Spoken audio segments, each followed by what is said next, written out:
Why is this man searching in the desert with a metal detector? He certainly can't expect to find many lost coins out here.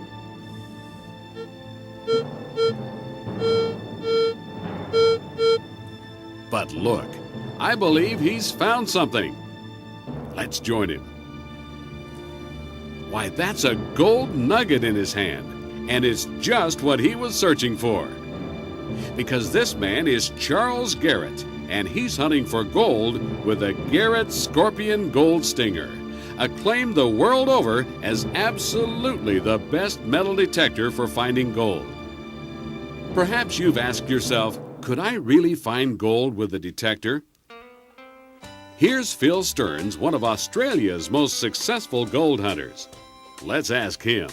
Well, I reckon the only way to find gold really is using a metal detector for the hobbyist, because you can find very small nuggets and that, which I've done, and my father-in-law has actually found very large nuggets from, when I say large nuggets, 18 grams back in Australia in the local Adelaide Hills, right up to 3 ounces, and he's found a lot of them. So has my mother-in-law. But yes, it's the only way to go. I think the Garrett Scorpion is probably the best on the market, because a lot of people not only want to do gold, but they want to do coin hunting, or maybe they just want to do coin hunting and occasionally go to the gold fields. And it's basically the best on the market. It's the one I recommend. That's what an expert thinks about Garrett Scorpion. Now, let's learn how to use it. This detector is especially well suited for finding gold nuggets and other precious metals. It offers fully calibrated discrimination for ore sampling and the elimination of hot rocks. In addition to its added power for punching through mineralized ground, it provides absolute adjustment with a precise 10-turn control for manual ground balancing, plus a highly responsive 10-turn audio control. But maybe just as important for its popularity is the Scorpion's ability to find lost coins, jewelry, or anything else.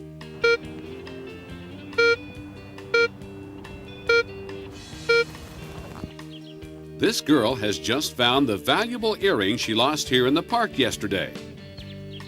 The Scorpion is thus the most versatile of all the gold hunting detectors. If you haven't already done so, read from cover to cover the owner's manual that was included with your new detector. Don't particularly try to memorize anything. You don't have to. You'll notice the convenient size of the manual. It's designed to be tucked into your pocket so that you can take it right out into the field with you. We do urge, however, that you become familiar with the manual and its contents. Know what's in it and where to find the information you're looking for. Now, let's leave both Mr. Garrett in the Utah desert and the young lady in the park and talk about assembling your new detector. Remember that no tools are required. Complete the assembly of your new detector by inserting the cable collar and rotating it clockwise until it is secure. This should be about 4 turns. Hand tighten only. Check the cable. It should be wrapped snugly around the search coil stem, but not so tight that the angle of the coil can't be changed easily. Now, let's get acquainted with the Scorpion's controls. The control panel has 4 control knobs, 2 toggle switches, and 1 push button to regulate operation of the detector. You'll see that the Scorpion has arrow points on 3 of its 4 dials. Garrett calls these initial settings and recommends that you always set your controls to them first. As you become more proficient with the detector, you may choose different settings. When you set the knob marked Depth to its initial setting, you turn the detector on and you'll hear some tones over its speaker. These indicate the condition of the batteries that power your detector. 4 or more tones tell you that the batteries are very good, and 2 tones warn you that the batteries are merely adequate and will need to be replaced soon. When you hear only a single tone or no tone at all, replace the batteries immediately. You'll notice that the control you use to turn on your detector is marked Depth, and your immediate impulse is to turn it to the extreme right. You want to hunt as deeply as possible.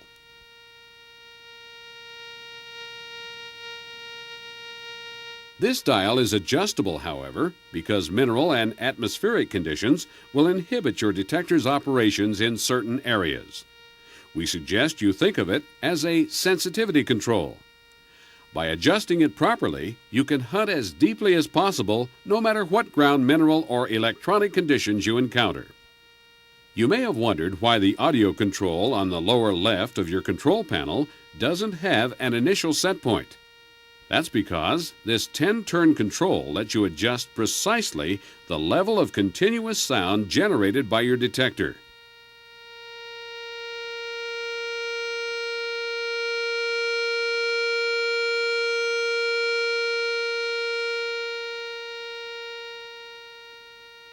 This audio level will determine the amount of sound being produced by the Scorpion as you search for gold or anything else, with this continuous level of sound coming either over its built-in speaker or through headphones.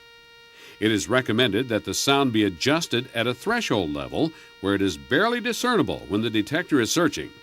It will sound like this. Any increase of sound caused by the detection of metal, like that, can then be interpreted easily by the operator.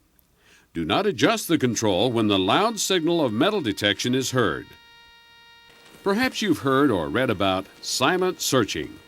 Well, your Scorpion is certainly capable of this, except Charles Garrett really doesn't think it's the best way to hunt for gold nuggets or anything else.